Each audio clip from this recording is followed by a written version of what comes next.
কাইলৈ সমগ্ৰ অসমৰ জিলা ছাত্ৰ সন্থা মহকুমা ছাত্ৰ সন্থা আৰু বিশ্ববিদ্যালয় আছু গোটৰ সভাপতি সম্পাদকসকলৰ উপস্থিতিত প্ৰতিনিধি সভা অনুষ্ঠিত হ'ব। গতিকে আজি যিখিনি আলোচনা হ'ল, কাইলৈ যিহেতু আমাৰ প্ৰতিনিধি সভাতে গোটেই বিষয়বিলাকৰ এটা চূড়ান্ত ৰূপ ল'ব। আৰু বিশেষকৈ পৰহিলৈ আমাৰ জুবিন গাৰ্গৰ আমাৰ মাজৰ পৰা আঁতৰি যোৱা ছমাহ হ'ল। গতিকে 19 তাৰিখৰ দিনটোত সমগ্ৰ অসমৰ প্ৰতিখন জিলাৰ সদৰত আমাৰ প্ৰাণৰ শিল্পী জুবিন গাৰ্গৰ প্ৰতি শ্ৰদ্ধাঞ্জলি জনাই একোটা শ্ৰদ্ধাঞ্জলি অনুষ্ঠান আয়োজন কৰা হ'ব।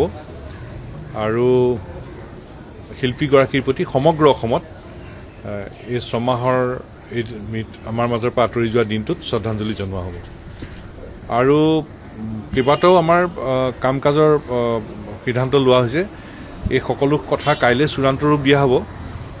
কিন্তু আজিৰ তাৰিখত এটা কথা স্পষ্ট কৰি দিয়া হৈছে যে সদৌ ছাত্ৰ সন্থাই আগন্তুক এই দিনসমূহত যিকোনো পৰিস্থিতিতে নিজৰ অৰাজনৈতিক চৰিত্ৰ অক্ষুণ্ণ ৰাখিব।